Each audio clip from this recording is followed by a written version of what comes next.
Alhamdulillahi haqqa hamdih, alhamdulillahi hamdan katsiran tayyiban mubarakan fih. Nahmaduhu wa nasta'inuhu wa nastaghfiruhu wa nastahdihi wa natubu ilaih. Wa la na'budu illa iyyahu wa natawakkalu alaih. Allahumma fasalli wa sallim wa barik ala sayyidina wa habibina wa syafi'ina wa maulana Muhammad wa ala alihi wa ala ashabihi wa dhurriyyatihi wa man tabi'ahum bi ihsanin ila yaumina hadza wa ba'di. Puji syukur kehadirat Allah Subhanahu wa taala atas limpahan karunia-Nya pada kesempatan pagi yang mendung ini. Allah menghimpun kita semua di dalam majelis ilmu. Mudah-mudahan meskipun hanya secara daring, secara online, tidak mengurangi semua keutamaan bermajelis ilmu yang bisa kita raih dari sisi Allah Subhanahu wa taala. Hadratul Afadil, para Dewan Asatid di Al-Azhar di Surakarta yang kami muliakan, demikian pula seluruh para wali murid yang mengikuti webinar hadis kali ini. Insyaallah kita hari ini berada di dalam setiap langkah yang memudahkan jalan ke surga, dan duduk kita semua mudah-mudahan duduk yang termasuk taman di antara taman-taman surga tempat Allah mencurah-curahkan rahmatnya, menaungkan sayap-sayap malaikatnya, menurunkan sakinah ke dalam hati kita, dan menyebut-nyebut nama kita semua dengan bangga pada makhluk-makhluk mulia yang ada di sisinya. Hadirin hadirat yang dimuliakan oleh Allah Subhanahu wa taala, memiliki teman atau memiliki sahabat merupakan salah satu kebutuhan dasar dari manusia sebagai makhluk sosial. Kita tahu bahkan orang-orang yang mulia, orang-orang yang agung, orang-orang yang menjadi kekasih-kekasih Allah pun, para nabi dan rasul misalnya, mereka dijadikan oleh Allah memiliki teman-teman dan sahabat-sahabat yang akan menjadi pendukung dari apa yang diperjuangkan. Hatta Nabiullah Musa alaihissalam memohon kepada Allah agar saudaranya Harun dijadikan sebagai teman, dijadikan sebagai sahabat, dijadikan sebagai tim partner di dalam perjuangan tersebut. Demikian pula Rasulullah SAW seperti yang dikatakan oleh Sayyiduna Abdullah ibnu Mas'ud radhiyallahu anhu, di mana beliau mengatakan, sesungguhnya Allah melihat kepada hati para hambanya, maka dia dapati hati Muhammad sallallahu alaihi wasallam adalah hati yang paling bersinar, bercahaya, lebih terang daripada matahari. Lalu dia menjadikan Muhammad SAW sebagai pembawa risalahnya yang paling paripurna. Kemudian Allah melihat lagi kepada hati para hambanya, maka dia dapati hati para sahabat Muhammad SAW adalah yang paling jernih, seperti permata-permata yang gemerlapan. Maka dia jadikan sahabat-sahabat Muhammad itu sebagai sahabat-sahabatnya untuk menguatkan cahayanya, untuk menebarluaskan cahayanya, untuk memancar teruskan cahayanya. Nah, yang kadang tidak disadari oleh kita, orang-orang yang sudah dewasa, adalah kebutuhan untuk memiliki teman, kebutuhan untuk memiliki sahabat itu bukan hanya pada orang dewasa, juga diperlukan oleh setiap manusia pada fase hidup apapun, baik ketika dia masih kanak-kanak, ketika dia remaja, ketika dia dewasa, bahkan ketika dia sudah manula. Kehadiran seorang teman, kehadiran seorang sahabat ini sungguh satu hal yang sangat mengisi, hal yang memang kosong di dalam hidupnya. Jadi ya, bukan cuma orang dewasa yang memerlukan sahabat, tapi juga anak-anak kita.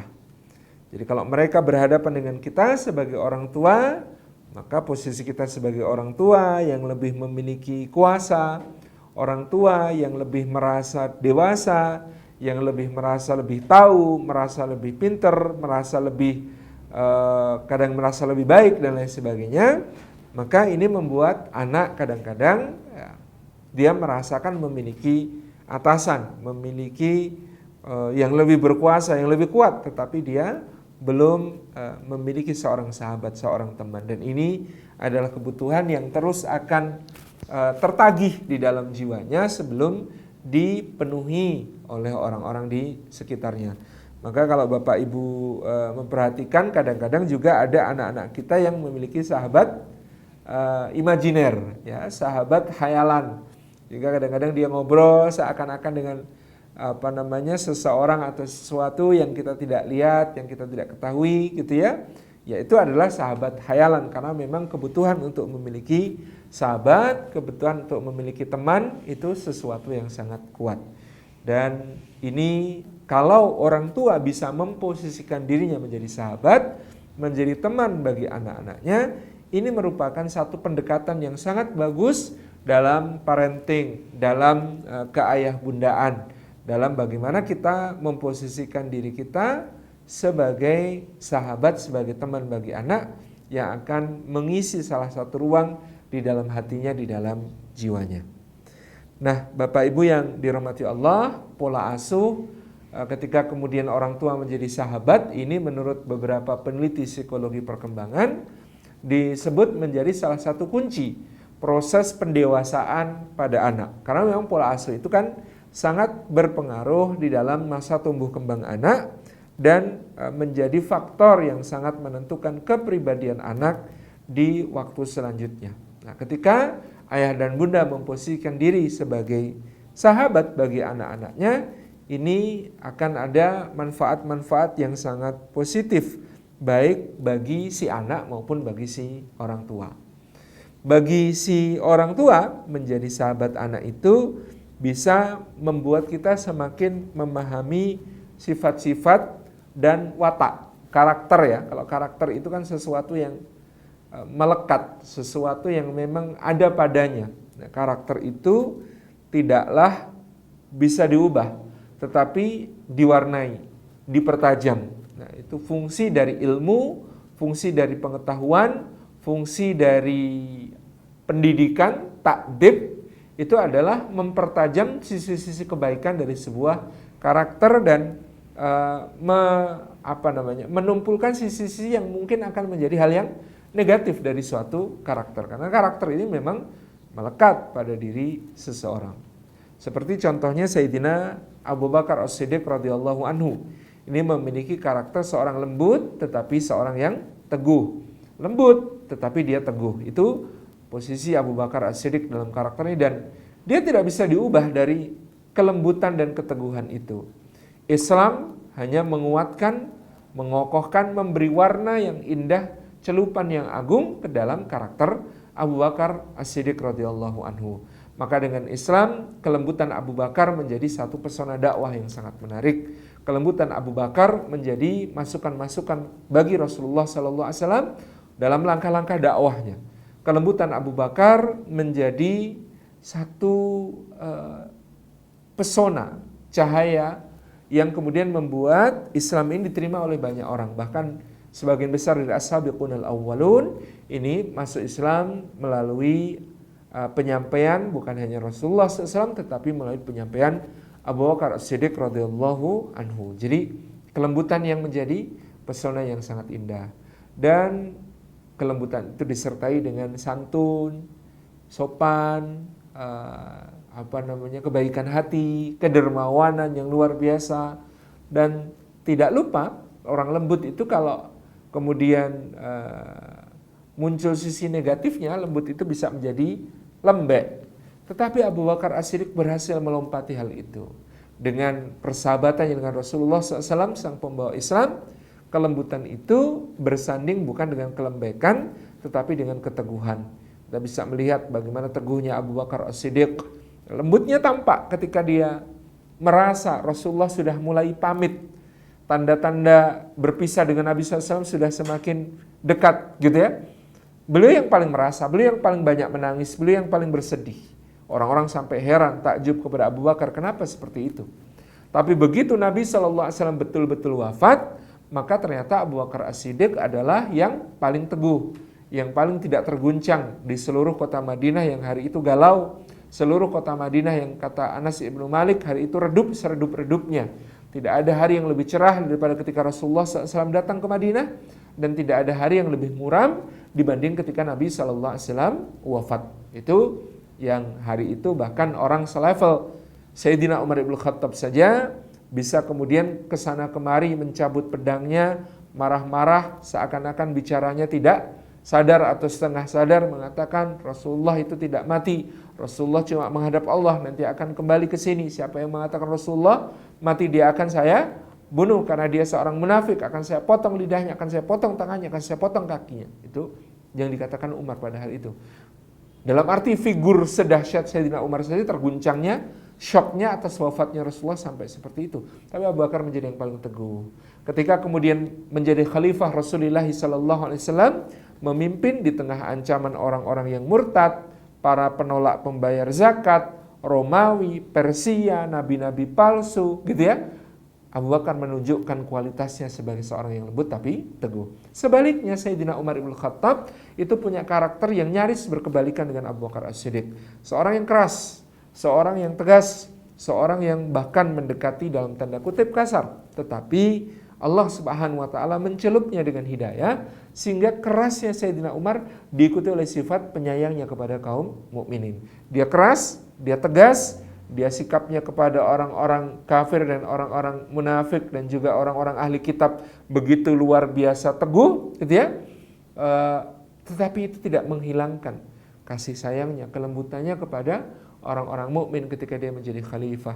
Dia mendekati seorang ibu yang merebus batu sambil menenangkan, menyuruh tidur anak-anaknya, maka dia menangis. Lalu dia angkut sendiri makanan dari Baitul Mal, lalu dia masakkan sendiri untuk ibu itu beserta anak-anaknya, dia suapin anak-anak mereka, kemudian sampai dia meneteskan air mata dan kemudian ibu itu mengatakan Anda lebih layak jadi khalifah daripada Umar. Maka Sayyidina Umar semakin tergugu dan berkata, kalau berkenan ibu tolong mintakanlah ampun kepada Allah untuk Umar. Jadi ini sebuah gambaran betapa kemudian karakter itu sebenarnya bisa kita baca pada seseorang. Karena sangat berbeda satu sama lain. Bahkan anak-anak kita satu sama lain juga sangat berbeda. Maka membaca karakter itu salah satunya dilakukan dengan cara menjadi sahabat. Kita akan ngerti, oh ini anak ini modelnya misalnya dalam tanda kutip kodo, sakdek saknyek kata orang Jawa. Kalau minta sekarang harus sekarang dipenuhi, gitu ya. Nah, salah satu anak saya itu misalnya juga begitu. Pokoknya kodo. Kalau enggak, maka dia akan berontak, dia akan nangis, dia akan protes, dia akan tantrum, gitu ya. Ya, ini namanya memang ada karakter satu keteguhan untuk memperjuangkan sesuatu. Nah, ini kan tinggal bagaimana kita mengarahkan supaya dia teguh pada hal-hal yang dia benar, tetapi dia mau sedikit toleran pada hal-hal yang sifatnya itu adalah hal yang bisa ditolerir. Tentu ini membutuhkan kedekatan orang tua sebagai sahabat anak. Jadi dengan menjadi sahabat anak ya, kita bahkan tahu anak yang kembar pun bisa sangat berbeda satu sama lain. Yang satu cuek banget gitu, yang satu perasa banget gitu, yang satu itu usil gitu ya, yang satu itu sensitif gitu. Nah, berbeda-beda karakter anak yang kemudian bisa kita kenali hanya dengan cara kita menjadi sahabat atau teman bagi anak-anak tersebut. Kita juga kemudian bisa melihat kebiasaan-kebiasaan anak kita. Ada kebiasaan-kebiasaan baik yang perlu diapresiasi, dikuatkan. Dan ada kebiasaan-kebiasaan buruk yang perlu dikurangi dan kemudian perlahan-lahan dihilangkan. Nah, maka mengenali kebiasaan-kebiasaan ini caranya adalah dengan menjadi sahabat, dan bagaimana mengubahnya pun kita harus menjadi sahabat. Karena kalau kita sekedar perintah dan larangan, ketika kita merasa menjadi orang yang lebih tua, lebih dewasa, lebih ngerti, lebih besar gitu ya, ini tidak akan efektif untuk mengubah secara permanen. Takut mungkin dia akan kemudian menarik diri dari sesuatu hal yang kemudian muncul karena rasa takut, karena kita sebagai orang tua memegang otoritas. Tetapi perubahan karena rasa takut ini hanya kalau kita hadir. Apalagi kalau kemudian yang dibangun adalah rasa takut hanya kepada kita, bukan kepada sesuatu yang lebih besar, bukan kepada Allah, bukan kepada aturan yang terkait dengan masa depannya, dengan surga dan nerakanya. Kalau itu belum difahami, dia hanya takutnya kepada orang tuanya, maka kita tidak akan mampu untuk memberikan kontribusi bagi perubahannya ke arah yang lebih positif. Ya, kita perlu melibatkan diri untuk menjadi sahabatnya, menjadi temannya. Nah, dengan begitu kita juga menerima kekurangan-kekurangannya, mengapresiasi kelebihan-kelebihannya, ya, dipuji pada titik tertentu jika mungkin tidak, kemudian dikuatkan, ya, diapresiasi. Bapak Ibu hadirin hadirat yang dimuliakan oleh Allah, jadi garis besar dari apa yang sudah saya sampaikan tadi bahwa dengan menjadi sahabat bagi anak, salah satu manfaat terpentingnya adalah untuk untuk mengenali dan memahami sifat-sifatnya, watak dan karakternya, karena watak karakter itu melekat ya, sehingga kemudian dia hanya bisa dipertajam sisi-sisi positifnya, diminimalisasi sisi-sisi negatifnya. Tidak ada karakter yang sempurna kecuali Rasulullah sallallahu alaihi wasallam, gitu ya. Saya mencontohkan tadi Sayyidina Abu Bakar As-Siddiq dengan kelembutan. Nah, kalau enggak hati-hati bisa jadi lembek. Tapi Abu Bakar membuktikan bagaimana dia lembut sekaligus teguh. Ada Sayyidina Umar bin Khattab, dia keras. Tetapi keras ini kalau tidak hati-hati bisa menjadi kejam. Tapi Sayyidina Umar berhasil kemudian menjadikan karakternya ini keras sekaligus penyayang kepada orang-orang yang dipimpinnya. Kemudian kita bisa mengenali kebiasaan-kebiasaan yang baik dan yang buruk. Ya. Kebiasaan yang baik diperkuat, diapresiasi, kebiasaan yang buruk diminimalisasi. Kemudian juga potensi-potensi dan bakat-bakatnya, minat-minatnya. Ini kita akan ketahui dengan menjadi sahabat. Kalau kita hanya sekedar menjadi orang tua, memandang dari atas, maka kemudian kadang-kadang ego kita bermain sehingga kita lebih merasa tahu daripada anak kita sendiri, mengarahkan mereka dengan pengarahan yang kadang-kadang menjadi tidak tepat. Kemudian yang utama memahami, mengenal karakter, sifat ini, watak, kebiasaan, sampai kemudian juga potensi dan minat bakatnya ini akan membuat kita mampu mengarahkan dia nanti insya Allah ke arah yang paling optimal. Kemudian yang kedua, manfaat dari menjadi sahabat bagi anak adalah kita bisa menjalin komunikasi yang lancar. Nah, lancarnya komunikasi orang tua dengan anak ini sangat penting, terlebih ketika anak dihadapkan pada milestone-milestone di dalam hidupnya. Misalnya akil balik, misalnya kemudian masa dia memasuki lingkungan baru dan lain sebagainya.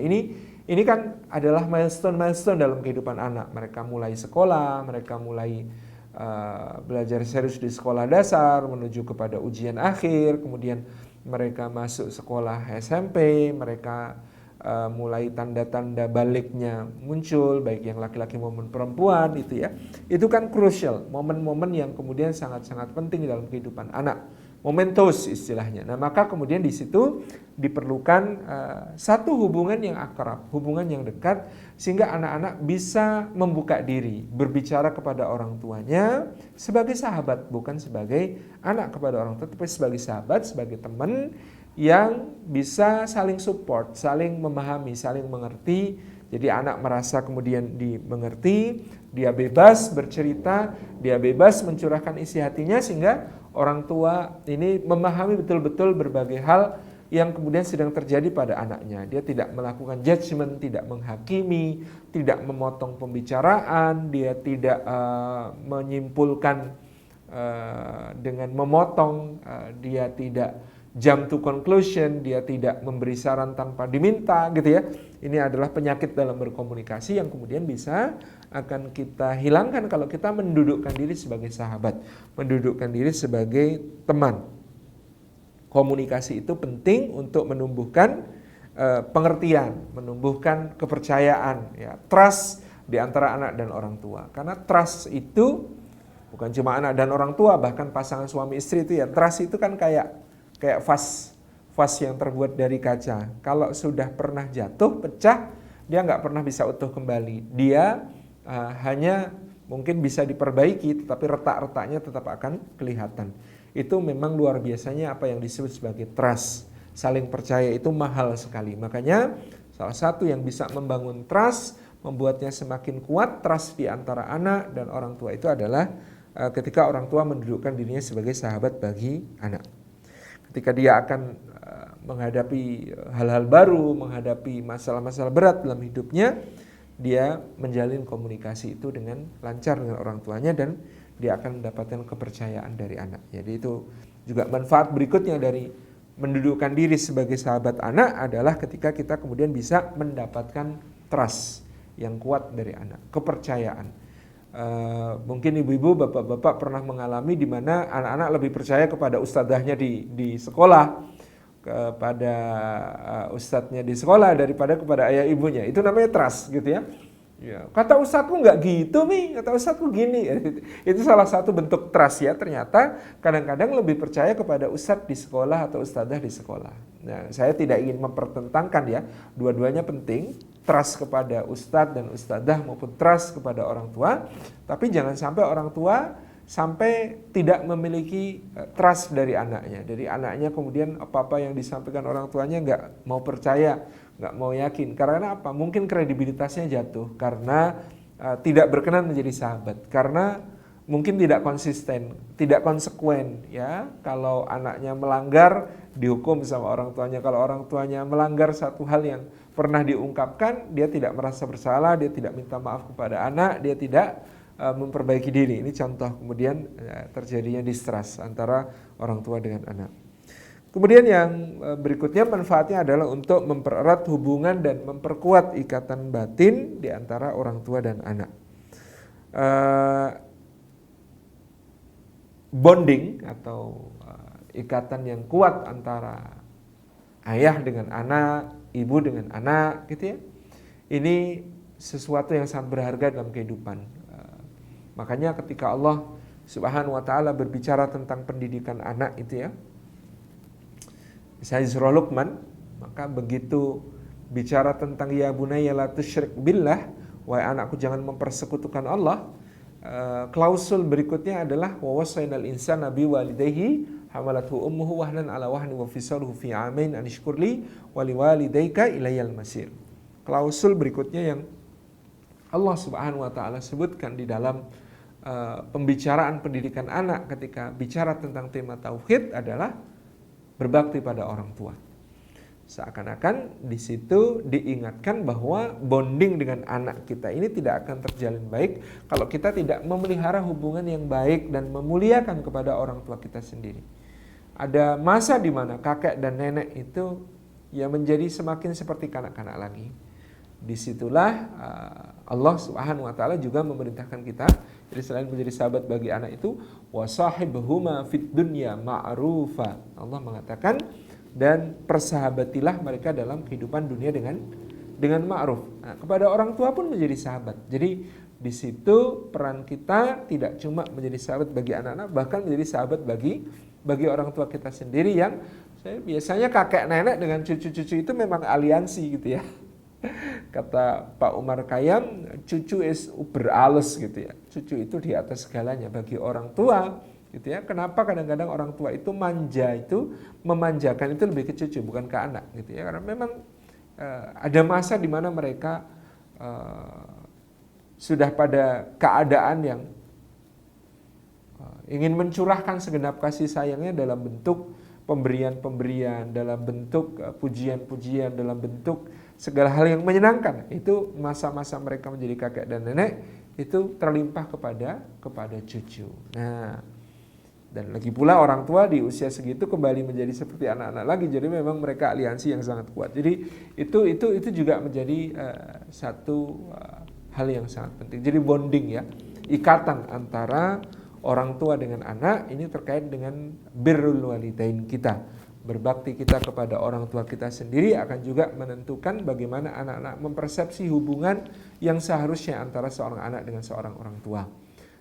Katakanlah bahwa secara tidak langsung apa yang kita lakukan kepada orang tua kita sendiri dilihat oleh anak sebagai cermin kelak apa yang harus mereka lakukan kepada diri kita. Itu tentang bonding.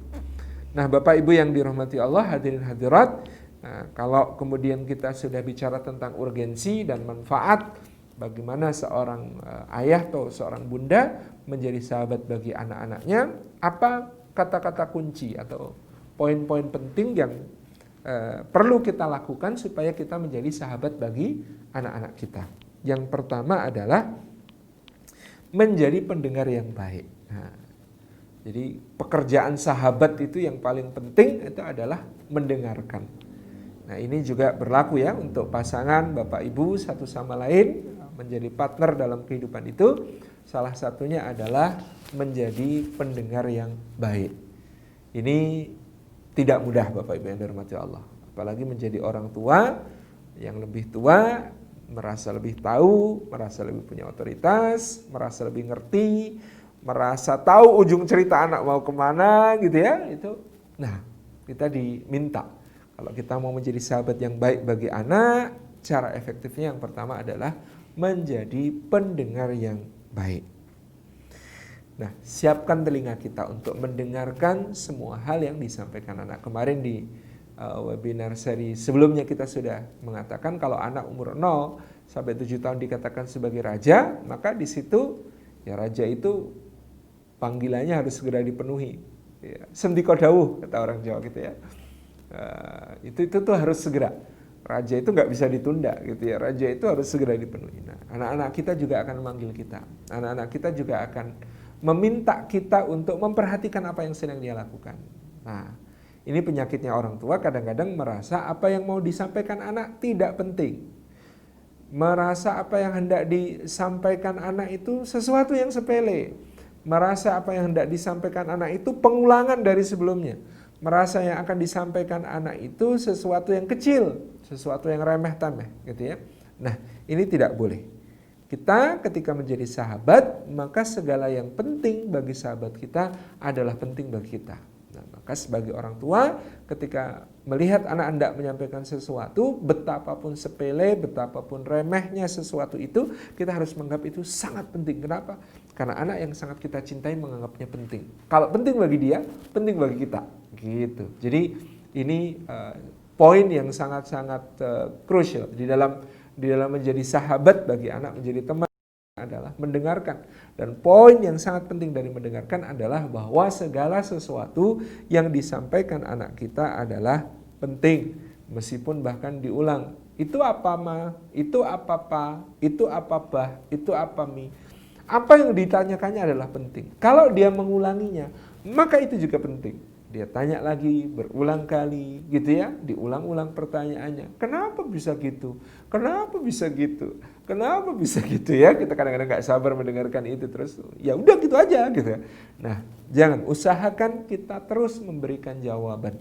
Karena luar biasa Bapak Ibu yang dirahmati Allah, sahabat sekalian, bahwa apa yang kita sampaikan itu direkam betul-betul oleh anak. Ketika kita menganggap dia penting, dia merasa berharga. Ketika kita menyimak apa yang dia sampaikan, dia menjadi percaya diri. Tapi kalau kita potong, dia menjadi takut. Dia menjadi minder. Dia menjadi, besok lagi nggak usah menyampaikan. Dia menjadi kehilangan trust kepada orang tua. Gitu ya. Ini fase ini, mendengarkan ini menjadi sangat penting. Aspek mendengarkan.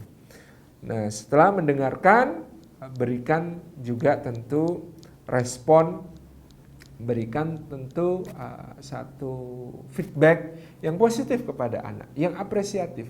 Kalau dia menyampaikan sesuatu dengan berseri-seri, ya, orang tua juga harus menanggapi dengan berseri-seri. Iya ya. Kalau anak antusias, maka orang tua juga harus antusias, gitu ya. Ini untuk menyamakan frekuensi. Disebut mendengarkan itu kalau frekuensinya sama. Tadi kalau kita frekuensi nggak sama, dengerin radio nggak nyambung, gitu kan? Nah, maka antara orang tua dengan anak ini ketika orang tua sedang menjadi pendengar, dia juga harus menyamakan frekuensi dengan anak. Kalau anaknya antusias, antusias. Kalau anaknya seneng, seneng. Kalau anaknya takut, kita boleh memberi ekspresi seolah takut untuk kemudian membalikkan pemahaman untuk menguatkannya supaya tidak perlu takut dan sebagainya. Tapi pertama-tama samakan frekuensi. Dengarkan betul-betul, anggap itu penting, samakan frekuensinya. Nah, dan salah satu yang membuat anak semakin cerdas, semakin pinter, semakin terasah berbagai potensinya adalah kalau orang tua juga selain mendengarkan, dia mampu menyampaikan pertanyaan-pertanyaan yang semakin memperluas, memperdalam apa yang sedang menjadi concern anaknya. Ajukan pertanyaan-pertanyaan tentang ceritanya, gitu ya. Pernah dengar hadis ini ya? Ya Aba Umair, ma fa'alan nughair. Rasulullah sallallahu alaihi wasallam bertanya kepada putra Abu Talhah dan Ummu Sulaim yang diberi kunyah. Anak masih kecil tapi diberi kunyah.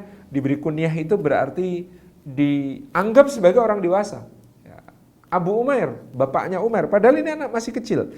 Itu oleh Rasulullah SAW dipanggil sebagai Ya Aba Umair, ma fa'alan Nughair. Wahai Abu Umair, apa yang dilakukan oleh An-Nughair? An-Nughair ini adalah burung kecil yang kemarin dipelihara oleh anak kecil tersebut. Jadi anak kecil ini memelihara seekor burung kecil sampai kemudian akhirnya burung kecil itu mati, gitu ya. Nah, Rasulullah SAW masuk ke alam imajinasi anak-anak. Beliau bertanya yang membangkitkan antusiasme si anak untuk bercerita tentang Nughair, burung yang sangat disayanginya. Ya Aba Umair, ma fa'alan Nughair. Al-Imam Asy-Syafi'i ketika mentadabburi hadis ini di dalam penginapannya di rumah Imam Ahmad, ketika beliau menginap di rumah Imam Ahmad itu semalaman ya, Masya Allah, dari ba'da isya sampai menjelang subuh, dan beliau bisa menurut Imam Al-Baihaqi di dalam di dalam Manaqibus Syafi'i dikatakan bahwa Imam Syafi'i dalam malam itu menghasilkan, ada yang berpendapat 1000 istinbat hukum atau 100 istinbat hukum atau 70 istinbat hukum. Masya Allah ya, saking cerdasnya Imam Syafi'i sehingga kemudian dari hadis Ya Aba Umair, ma fa'alan Nughair, wahai Abu Umair, apa yang dilakukan oleh si burung kecil, itu beliau mengistimbat banyak sekali hukum. Termasuk hukum bahwa bolehnya memelihara burung ya untuk menyenangkan anak kecil, bolehnya masuk ke alam imajinasi, khayalan anak gitu, tidak termasuk berbohong ketika kemudian berbicara kepada anak tentang alam imajinasinya, alam khayalinya. Seperti apa yang ditanyakan Rasulullah SAW, Ya Aba Umair, ma fa'alan Nughair, apa yang sedang dilakukan oleh burung kecilmu, apa yang telah dilakukan oleh burung kecilmu, gitu ya. Ini menunjukkan Rasulullah memberikan contoh bagaimana kemudian mengajukan pertanyaan-pertanyaan seputar ceritanya yang membuat dia semakin antusias, yang membuat dia semakin ingin tahunya besar, yang membuat dia semakin berkembang kecerdasannya, potensi-potensinya. Tentu pertanyaan-pertanyaan yang kita ajukan kepada anak kita jangan sampai kemudian mengganggu privasi. Jadi orang tua juga harus tahu anak kecil itu juga punya privasi, anak kecil itu juga punya hak-hak pribadi yang kemudian jangan diusik, gitu ya. Itu kita tahu batas-batasnya. Jangan sampai menyinggung perasaannya, jangan sampai menyakiti perasaannya, gitu ya. Kita boleh memberi anjuran, memberi pendapat, memberi masukan, tapi dalam bentuk satu dialog yang menyenangkan. Kita ingat Nabi Ibrahim alaihissalam bahkan ketika diberi perintah oleh Allah Subhanahu wa taala untuk menyembelih putranya Ismail, beliau pun masih melakukan satu diskusi yang sangat menarik dengan Ismail alaihissalam. Ya bunayya inni ara fil manami anni atbahuk fangdur madza tara. Wahai anakku, sesungguhnya aku di dalam mimpi melihat aku sedang menyembelih engkau. Fangdur madza tara. Coba kemukakan apa yang menjadi pendapatmu. Bayangkan. Ya, itu perintah Allah loh. Perintah Allah saja. Nabi Ibrahim tidak langsung ambil pisau langsung sembelih anak, enggak. Tapi anak ini kemudian diberi ruang untuk mengemukakan pendapat, untuk berbicara, untuk kemudian bisa memberikan sudut pandangnya kepada ayahandanya. Ya, dasarnya anaknya juga anak yang keren ya, yang beriman, bertakwa, yang taat, patuh, berbakti kepada orang tua, langsung mengatakan, Ya abati fa'al ma tu'mar satajiduni insyaallahu minas sabirin. Ya. Ini tentang yang disebut sebagai mendengarkan. Ini poin pertama, kata kunci pertama untuk menjadi sahabat anak, Bapak Ibu dan Allah. Yang kedua, terlibat. Kalau yang pertama tadi mendengarkan, mencoba memahami dan mengerti. Yang kedua adalah terlibat. Nah, terlibat ini lebih jauh tentu ya. Melibatkan diri dalam kegiatan, melibatkan diri dalam alam imajinasinya, melibatkan diri dalam dunia anak tersebut. Ya namanya sahabat, yang namanya teman kan begitu ya, dia terlibat, involved di dalam kehidupan sahabatnya. Dia merasakan apa yang dirasakan sahabatnya, memikirkan apa yang dipikirkan sahabatnya, membayangkan apa yang dibayangkan sahabatnya, masuk ke alam imajinasinya, gitu ya. Ini yang juga menjadi tugas berat orang tua kalau mau menjadi sahabat bagi anak, menjadi teman bagi anak adalah bagaimana kemudian kemampuan untuk melibatkan diri, involve di dalam apa yang kemudian dilakukan oleh si anak, sampai dia mengerti, sampai dia memahami, sampai dia sambung rasa dengan si anak. Nah, maka ya upaya lahiriahnya paling lahiriah, paling awal, first step-nya ya dampingi anak-anak di dalam bermain, dampingi anak-anak di dalam melakukan aktivitas, ya, dampingi ketika dia mungkin sedang pegang gadget, ini lebih-lebih lagi gitu ya. Dampingi ketika dia sedang nge-game dan lain sebagainya, dampingi dia bermain Lego misalnya gitu ya, bermain permainan-permainan yang lain. Ini menjadi langkah awal, first step dari apa yang disebut sebagai terlibat. Terlibat ini lebih jauh dari itu, lebih jauh dari sekedar ikut di dalam aktivitas atau mendampingi dalam aktivitas. Tetapi nanti sampai kemudian, ya kadang-kadang kalau saya ya, mungkin Bapak Ibu di rumah juga tahu apa yang di tayangan, kalau di YouTube ada satu channel ya, Blippi. Ya, Blippi itu contoh orang tua yang berusaha untuk involve, untuk masuk ke dalam dunia anak, terlibat di dunia anak, gitu ya. Kadang-kadang kita harus ikut bertingkah yang konyol-konyol, yang anak-anak seneng, gitu ya. Kalau Rasulullah SAW dulu mencontohkan dengan siap menjadi kuda-kudaannya anak, ya, siap untuk berlarian bersama anak-anak, bermain bersama anak-anak. Coba bayangkan Nabi SAW menjejerkan para sahabat junior ya. Ada Abdullah bin Umar, ada Abdullah bin Abbas, ada Abdullah bin Ja'far, ada Al-Hasan dan Al-Husain, ada Usamah bin Zaid gitu ya. Ada Abdullah bin Abbas gitu. Ini contoh dijejerkan. Udah Rasulullah SAW berkata kepada mereka, aku akan berlari, siapa bisa mengejarku dan memegang aku, maka dia akan mendapatkan hadiah begini-begini. Lalu apa yang terjadi kemudian? Anak ini lari, ngejar Rasulullah SAW. Ngemplok gitu ya, ada yang ya, Abdullah bin Zubair misalnya gitu ya, itu lari loncat sampai ke kepala gitu ya, ya Al-Hasan dan Al-Husain sampai ke pundak gitu ya, Ibnu Abbas itu meluk ke dada gitu ya, kemudian ada yang lain memegang kaki dan lain sebagainya. Masya Allah, lalu beliau ketawa-ketawa bersama mereka, senang bersama mereka. Ketika mereka tertawa, beliau ikut tertawa, dan beliau kemudian mengatakan, oke, semua dapat hadiah gitu ya. Masya Allah, ini contoh terlibat di dalam permainannya anak, terlibat di dalam dunianya anak, terlibat di dalam alam imajinasinya anak, seperti yang dicontohkan oleh Nabi Shallallahu Alaihi Wasallam.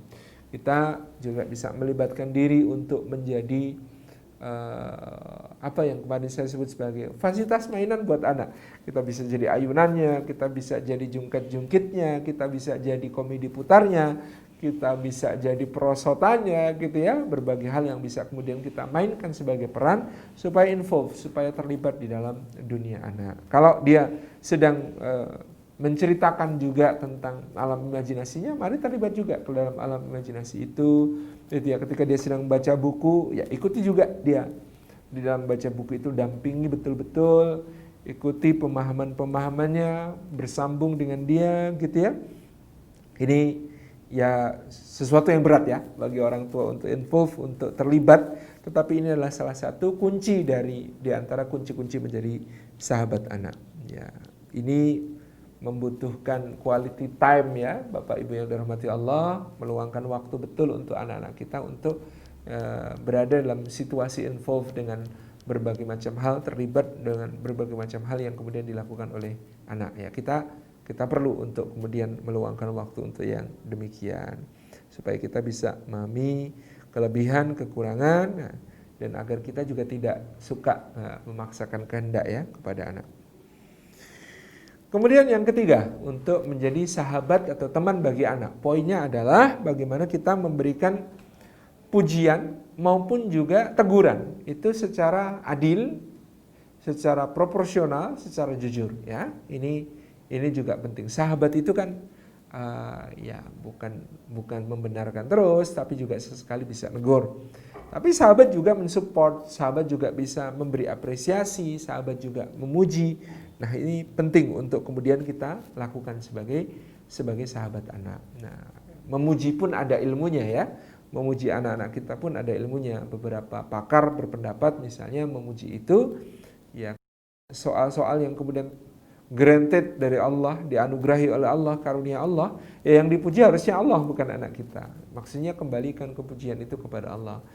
Demikian pula kalau anak kita dipuji orang-orang lain terkait hal-hal yang sedemikian betul-betul itu anugerah Allah, kembalikan kepada Allah. Ini termasuk diantara juga cara menjaga anak kita dari ain ya, anak kita dari ain. Apa itu ain?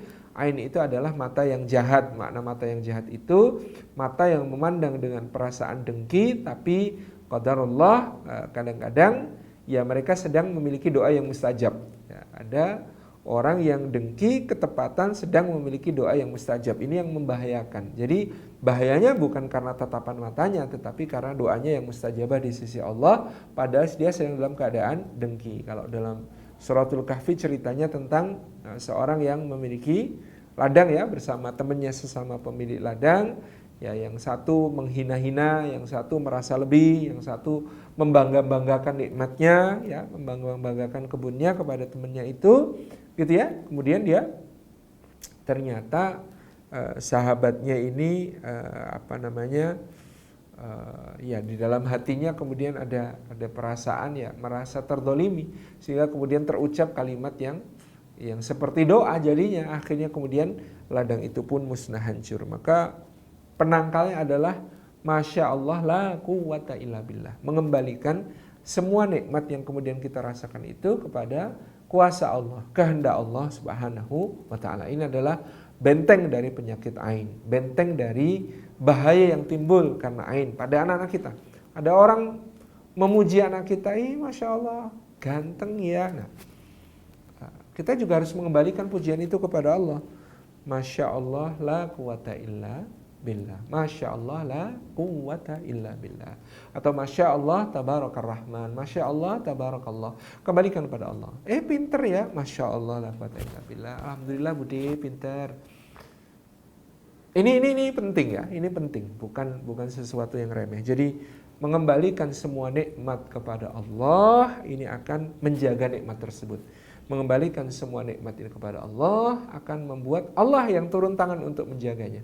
Tapi kalau kita bangga, kalau kita merasa itu adalah keutamaan kita, kelebihan kita, ganteng ya, siapa dulu bapaknya. Nah ini sangat kurang baik.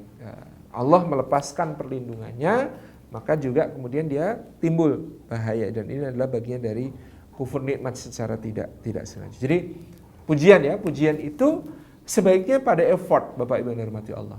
Pujian yang baik itu memuji usaha, memuji perjuangan anak kita untuk meraih sesuatu. Nah, ini akan menguatkan hal-hal positif dalam dirinya. Masya Allah, maknya pinter, bisa sampai habis, terus bisa bawa piringnya ke tempat cuci piring, keren. Nah, itu layak dipuji. Masya Allah, bacanya rajin sekali, sampai satu buku bisa selesai bacanya, keren. Nah, memuji action yang baik, effort yang baik, usaha yang baik, ini akan menjadikan anak semakin merasa itu perlu diperjuangkan, itu perlu dilanjutkan, itu perlu dikembangkan, itu perlu ditingkatkan. Karena apa? Karena ada apresiasi ini. Tapi kalau sesuatu ini tidak diapresiasi, dia merasa itu sesuatu yang udah capek-capek nggak diapresiasi. Melakukan hal yang baik tidak ada apresiasi, maka kemudian lama-kelamaan dia akan meninggalkan kebiasaan baik itu. Nah, ini pentingnya. Memuji itu pada effort, pada usaha. Jangan dipuji hanya soal-soal yang kemudian tadi granted dari Allah Subhanahu wa ta'ala. Ganteng ya. Ganteng itu dari Allah. Makanya kemudian Masya Allah la quwwata illa billah. Tapi kalau kita memuji misalnya Masya Allah sopan, Masya Allah ramah, Masya Allah baik, suka berbagi, suka ngasih gitu ya. Maka kemudian kita akan mendapati si anak ini semakin kuat di dalam kebiasaan-kebiasaan baiknya. Itu diantara ilmu memuji ya. Kalau yang soal-soal granted dari Allah, kembalikan kepada hal yang memang memuji Allah Subhanahu wa ta'ala. Tetapi pada effort, maka kita penting untuk kemudian memberikan apresiasi. Demikian pula teguran. Nah, mempermalukan anak ini tidak boleh, gitu ya. ibu-ibu, mohon maaf, kadang-kadang saya sering dengar, wah kalau anak saya itu ada temennya, ada orang tua temennya, ada anaknya di situ, kemudian anaknya ditegur di tengah halayak. Ya. Imam Syafi'i saja mengatakan orang dewasa saja nggak kuat ditegur di halayak ramai, itu seperti sebuah penghinaan. Apalagi anak-anak, dia akan kemudian merasakan sakit kalau ditegur di tengah ramai. Beda ya sama anak saya ini tuh ini. Nah, ini nggak boleh. Apalagi membandingkan. Nah, jadi membandingkan, menegur di depan umum, gitu ya. Ini sesuatu yang sebaiknya tidak dilakukan. Kalau mau menegur di depan umum karena memang mungkin pelanggaran dia, ini di tengah-tengah ada banyak orang, gitu ya, pelan-pelan sambil minggir, sambil diberitahu, ya, itu ya. Jadi jaga kehormatan anak kita karena mereka punya self esteem juga.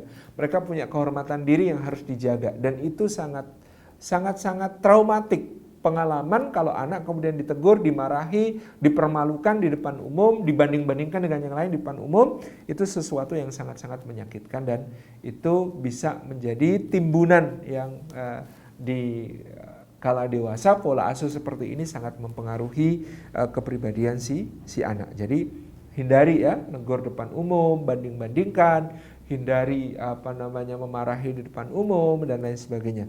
Jaga kehormatannya, gitu ya. Berikan pengertian, tidak perlu membentak, gitu ya. Kalau mau memberi hukuman maka harus ada kesepakatan sebelumnya.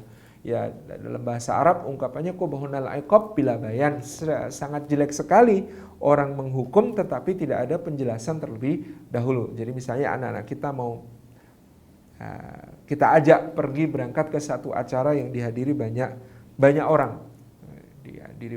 lalu nggak dijelasin apa-apa, pokoknya angkut gitu ya, pokoknya bawa, lalu di sana ternyata kemudian rame, lari-larian, nabrak kamera, macam-macam itu, kemudian kita marah-marahin, maka kesimpulan si anak cuma satu, apa itu? Bapakku galak, ibuku galak, gitu ya. Apalagi marahnya di depan umum, ibuku jahat, papaku jahat. Kenapa? Karena tidak ada penjelasan. Gitu. Tapi kalau kemudian dijelaskan dari awal, berangkat sudah dikatakan, nak, kita mau pergi ke acara yang banyak orang nantinya, gitu ya. Nah, kita di sana akan 3 jam, ya. Jadi sebelum 3 jam jangan minta pulang ya. Kita memang akan di sana 3 jam. Terus nanti di sana banyak kamera, banyak kabel, banyak listrik, banyak ini macam-macam alat. Jangan lari-larian. Kalau lari-larian takutnya nabrak, takutnya ada yang rusak, takutnya kamu jatuh, takutnya kamu sakit. Jadi nanti di sana 1, nggak boleh minta pulang kalau belum waktunya. 2, nggak boleh lari-larian. 3, main yang baik, bawa mainan, bawa legonya, bawa apa yang bisa dimainkan di sana bersama teman-teman, gitu ya. Nah, gitu. Janji baik, oke, berangkat. Kalau nanti tidak sesuai kesepakatan, nanti adik nakal, boleh jewer, oke, nanti dijewer. Nah, kalau dengan kesepakatan semacam ini, maka anak-anak akan punya kesimpulan, oh iya, aku melanggar, maka aku dihukum sama ayah ibuku. Jadi dia fair, dia merasa ayah ibunya fair. Kalau melanggar dihukum, kalau kemudian taat dapat apresiasi. Tapi kalau tahu-tahu diajak, nggak ada tawaran, nggak ngerti di sana berapa lama, ngajak pulang malah dimarahi, gitu ya. Nah, lari-lari, nabrak-nabrak, kemudian dipukul. Nah, maka kemudian dia hanya kesimpulan 1, orang tuanya kejam, itu aja gitu ya. Jadi memang qubhunal iqab bila bayan, kata orang Arab, buruk sekali kalau kita ini main hukum tanpa memberikan penjelasan terlebih dahulu. Itu ya. Ini yang ketiga, pujian dan teguran secara jujur, proporsional, tetapi tetap di dalam koridor-koridor yang dibenarkan. Yang keempat, Bapak Ibu yang dirahmati Allah Subhanahu wa taala, bahwasanya yang kemudian harus dipenuhi oleh orang tua sebagai sahabat anak adalah memberi kepercayaan. Jadi apa tadi yang pertama? Yang pertama mendengarkan. Yang kedua terlibat, aktif. Yang ketiga pujian dan teguran secara jujur dan proporsional. Yang keempat adalah memberi kepercayaan. Kepercayaan itu, trust itu akan sangat menentukan anak apakah dia percaya diri atau tidak. Kalau orang tuanya tidak percaya, sedikit-sedikit tidak percaya, maka anak juga akan kehilangan kepercayaan dirinya. Nah, misalnya dia lagi bawa piring, jangan merusak kepercayaan dirinya. Jatuh loh, waduh. Berikan kepercayaan dulu. jatuh itu resiko, bahwa nanti kita bisa membersihkan, gitu ya. Kemudian berikan amanah, berikan tugas, nyapu nak, gitu ya. Dia nyapu, ya masih belang bonteng, maksudnya masih banyak yang terlewat macam-macam, tapi berikan apresiasi, masya Allah, anak ibu keren, anak ibu pinter nyapu. Kita mau mengoreksi hasil karyanya, tunggu sampai dia nggak tahu, jangan sampai ketika dia masih lihat, gitu ya. Ini menumbuhkan kekokohan, ini menumbuhkan kepercayaannya. Jadi dia sudah, aku udah ya nyapunya ya Mi, iya. Aku main dulu ya, iya. Dia main keluar. Nah saat itu kita bisa mengoreksi hasil kerjanya tadi. Jadi jangan di depannya, nyapunya nggak beres, nggak bersih, malah midun gawe nih, jadi ibu harus nyapu lagi. Jangan, gitu ya. Itu namanya tidak memberikan kepercayaan. Nah, memberi kepercayaan itu tadi, ya hasilnya mungkin belum sempurna, namanya juga anak-anak, gitu kan. Kita mungkin seumur gitu juga belum bisa, gitu kan. Nah ini biarkan dia melakukan tugasnya, nanti dia bisa dikoreksi setelah itu. Jadi ini salah satu bentuk memberikan kepercayaan. Berikan tugas, gitu ya, percayai dia dalam tugas itu. Masak itu bisa masak bisa masak apa, masak mie instan, masak telur, gitu ya, sedikit demi sedikit, cuci piring, berikan kepercayaan, gitu ya. Ini penting, memberi tugas, memberi kepercayaan itu ya, jangan dianggap itu sebagai memperbudak anak. Konteksnya bukan itu, konteksnya pendidikan, konteksnya takdib ya. Kok anaknya sudah dikasih tugas macam-macam sih, kasihan. Enggak, ini adalah proses takdib, ini adalah proses mendidik, ini adalah proses memberikan pengajaran-pengajaran yang sangat penting, gitu ya. Jaga supaya apa yang dicoba tentu tidak membahayakan, gitu ya. Dia bisa makan sendiri, berikan kepercayaan dulu, makan sendiri, jangan apa-apa, nggak beres-beres, nggak selesai, udah sini ibu suapin aja, padahal udah gede, gitu ya. Jangan, ya biarkan dia, itu kan proses belajar. Nggak ada orang yang langsung sempurna dalam makan, itu nggak ada kan, dia proses belajar. Ya biarkan tumpah-tumpah sedikit dahulu, gitu ya, lama dan lain sebagainya. Ya memang harus diberikan ruang untuk kemudian melakukan hal-hal ini dengan kepercayaan dari kita. Jadi pelan-pelan dia akan belajar, tetapi tentu tadi kita butuh kesabaran untuk menahan diri, tidak mengomentari negatif hal-hal yang dia lakukan secara belum sempurna. Dari memberikan kepercayaan, mandi, ya, samponya belepotan macam-macam. Proses itu proses latihan, gitu ya. Pakai baju ya, celananya satu lubang dimasukin 2 kaki, proses gitu ya. Atau mencong-mencong ya, pakai baju dan lain sebagainya. Proses, apresiasi dulu, nanti lama-kelamaan akan rapi. Mosok dipakein terus kan, dia tidak belajar sesuatu. Dia tidak percaya pada dirinya sendiri bahwa dia bisa. Harus diberikan kepercayaan itu oleh orang tua. Bapak Ibu yang dirahmati Allah, saya kira itu yang dapat kita sampaikan ya untuk materi hari ini. Mohon maaf atas segala yang kurang berkenan. Mudah-mudahan bisa difahami tadi secara ringkas. Kita sangat penting untuk menjadi sahabat bagi anak-anak kita, karena itu yang akan membuat kita makin memahami sifat dan watak, memahami karakter, kekurangan, kelebihan, gitu ya, dan mengoptimalkan potensi-potensinya. Dan kita bisa menjalin komunikasi yang lancar, yang komunikasi ini menjadi poin yang sangat penting. Dari sejak anak kita masih kecil sampai dewasa, kalau dia bisa menyampaikan apa yang harus disampaikan kepada kita, insya Allah aman. Jadi Bapak Ibu, dia di sekolah mulai senang lawan jenis, dia menghadapi masalah ini, masalah itu, dia bisa menyampaikan kepada orang tua, itu adalah poin yang sangat penting. Komunikasi lancar, dapat trust dari anak, kemudian juga mempererat hubungan dan memperkuat bonding, ikatan antara orang tua dan anak. Caranya tadi sudah kita ringkaskan. Yang pertama, menjadi pendengar yang baik. Yang kedua, terlibat, involved di dalam berbagai hal dunia mereka. Yang ketiga adalah memberi pujian dan teguran secara jujur dan proporsional. Yang keempat, memberikan trust, memberikan kepercayaan kepada anak. Terima kasih. Wassalamualaikum warahmatullahi wabarakatuh.